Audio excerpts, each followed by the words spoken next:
I want to share with you a video that he wrote about his car that kind of sums it up a bit. Many hours and hours of my free time have led me to believe I may be a masochist mechanic. And that's because I made every attempt possible to make this car my daily driver in fair weather. That is my first car, and I still have it, which is kind of cool. It's a 1967 Saab, Model 96, one of the very last two-stroke powered vehicles in the United States. I've been servicing, repairing, and improving this since I started driving it in 2003.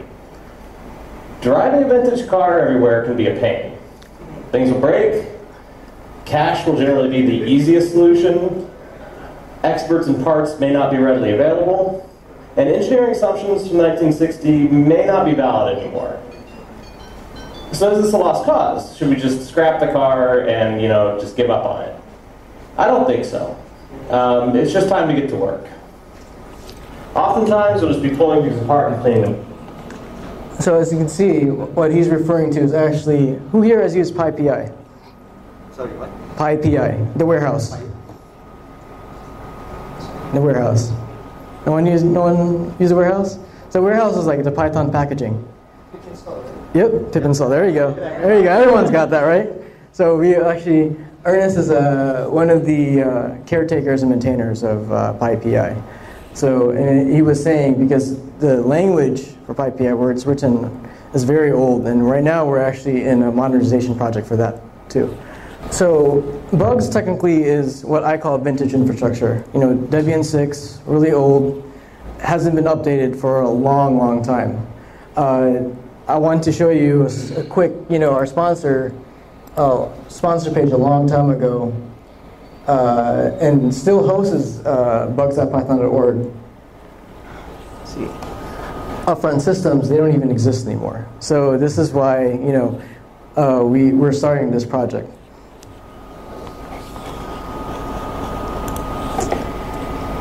And right now, it's currently running on one VM, and that's, you have millions of people using Python. So imagine that VM getting hit pretty hard, almost every day. And there's just lots of vintage technology under the hood of the VM. So what does supporting vintage infrastructure look like? So this is me all day. So, outage for 3 hours. You have community members wondering what's going on. You have stuff that randomly happens. So if you hang out on the IRC channel, Python Infra, you'll see me there. I hang out with a bunch of folks from the infrastructure staff. And it's just for example, our regular TLS, SSL, we could have done something much easier like Let's Encrypt instead of trying to renew the SSL manually. So this is what kind of vintage technology looks and supporting it. And literally, just a couple hours ago, I got another GitHub issue just about what's going on with bugs.python.org. So again, I mentioned the tracker has been serving the community since 2010. The tracker actually runs on Roundup, so you could get that at the warehouse, PyPI. It's basically an Apache server and Postgres server. Again, the tracker is maintained by the community for the community. And there's two types of trackers. This gets a little confusing here. There's the bugs tracker to report Python stuff regarding Python, and there's the tracker's tracker. So the issues that the tracker has, and right now there's 132 outstanding issues. And you can see there's just stuff, months and months of backlog that we're trying to deal with, and there's stuff assigned to me 22 months ago that still hasn't been fixed. And that's just because the hosting company doesn't support IP version 6. So one of the things with vintage infrastructure is we can't get enough stats. So we definitely need more stats for bugs.python.org. These are stats for PyPI, and this is just a week's range, 8.5 million requests, 1.8 terabytes transferred. We're really running a workhorse here for PyPI. And the stats for bugs.python.org, literally, we really can't get anything. So what we're hoping for is with the modernization of bugs.python.org, we'll get more statistics like this. Pretty soon, we'll be moving bugs.python.org to Red Hat OpenShift. And literally, there's been a choice from the infrastructure team. The project is totally volunteer-driven. There really isn't. My involvement have been mostly project management. where the infrastructure team wanted to use containers because we're keeping the tracker intact. So there's actually lots of work the tracker goes that the community uses for their own work. So that's, I think lots of employers ask their employees to contribute to open source. So they actually rely on it. So having it on Red Hat OpenShift would allow us to keep everything intact. And OpenShift is a platform as a service. So it's keeping things simple. We're not messing with any infrastructure, really. It's really self-service. And at the moment, the key volunteer that's working on it is Majik, who's based in Europe. So I'll see him in Euro Python. And he's a Red Hat engineer. He works on OpenShift and Kubernetes. And he's been a volunteer and contributor for many, many years. So let's go kind of what PaaS looks like. So you have where we are currently. You see what we manage, what you manage, and what the vendor manages. And you can see PaaS, most of it is managed from the runtime OS virtualization servers network, and you have application data. So literally, we're concentrating on this. Instead of one VM, bugs will be starting to look like this pretty soon. So at the moment, with containers, we're able to deploy using OpenShift and separating out the database, the in a pod, the web server, and it will scale as we grow. So why containers? So repeatability. So it will force us to create proper deployment workflow. So if you wanted to contribute to, say, adding more functions to the tracker, you'll be able to do that. And then it's immutable infrastructure. So that means literally we don't have any time to mess with servers. It's literally portable as we go. And the environment is consistent. So if you wanted to, again, contribute to bugs, work could be performed in the repository level. So I'm going to just give you a quick snippet of what we use at Python at the moment to manage some of our code.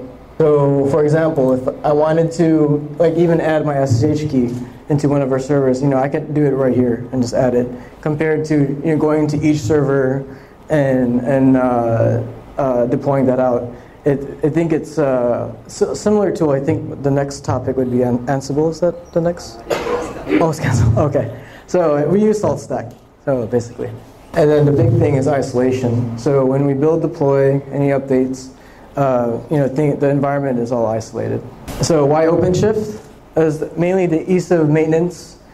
It was just a natural platform to pick. There were really no big overhead involved.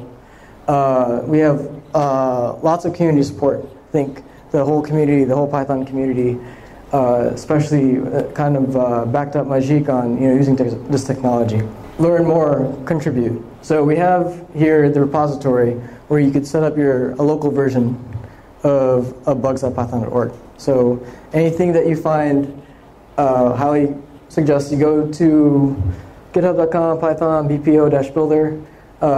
You could download the latest OpenShift client and start hacking. I think that's how Majik really got into it. And now, since I actually, before I go to that slide, any questions? Go for it. Is the version of OpenShift you're using is the OpenShift Origin or the OpenShift Enterprise? But the Origin is the open source one as far as... Yeah, I believe it is the Origin. So the Enterprise version we have is actually a paid version. So that costs quite a lot of money. So I think that's what we've deployed. Yep. How do you handle people trying to attack, do exploits with the tracker? At the moment, that's hard to say because there's only one VM, right? So we don't have a load balancer there, to be quite frank. A load balancer, it's not protected by a CDN. It's by itself at the moment. So that's what our biggest vulnerabilities are. I think a lot of people do know that. It's kind of, it's hard to say of how we handle it. I mean, we have consistent backups at the moment, but obviously later on, especially with OpenShift, we'll be well protected. So once we're done with moving to OpenShift, would it be possible for somebody to do hacking on your system? Oh, like as far as malicious activity or anything? Sorry, what was it? Just to check, so I want to try an exploit. Right. Then I do it in a safe way. Oh. Then I do report, hey, there's a possible exploit. Yeah, I think there's definitely a possible way, of course, using OpenShift, because you could set it up on your own OpenShift account. So that was part of the reason to have these Docker containers. So you could set that up locally, or So basically, I take that account right, and then do whatever you want to do. Yeah. Yep.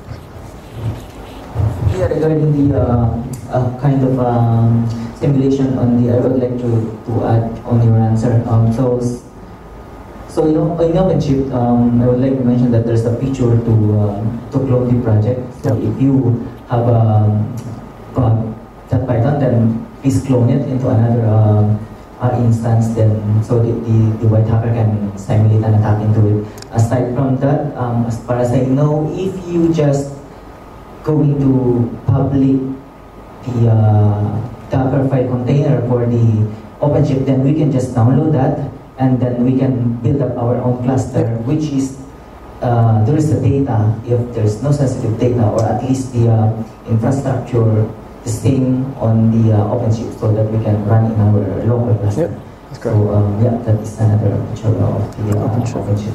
Yep.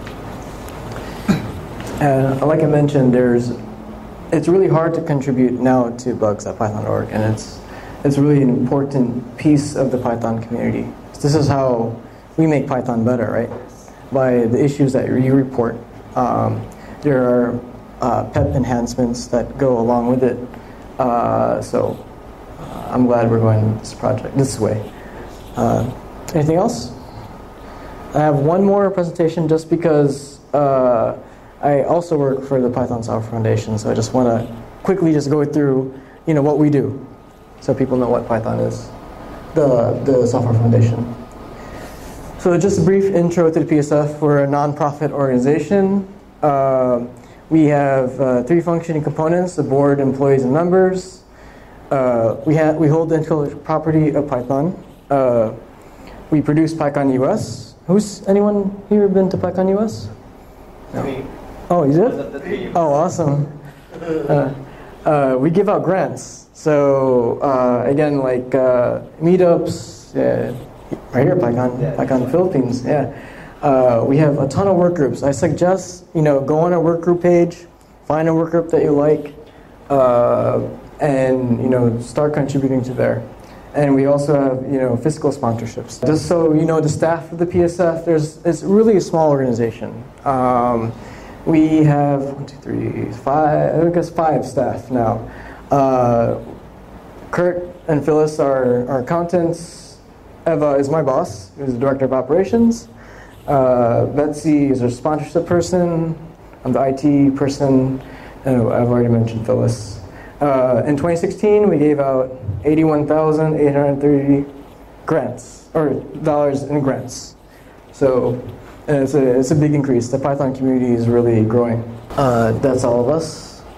And Brandon is actually the PyCon US chair from last year. This is in Portland, Oregon. PyCon US, just kind of give you some stats. We had 3,300 attendees, 75 sponsors, 29 booths.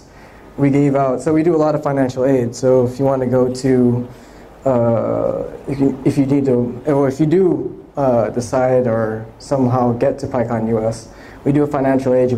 We gave out like $90,000 last year.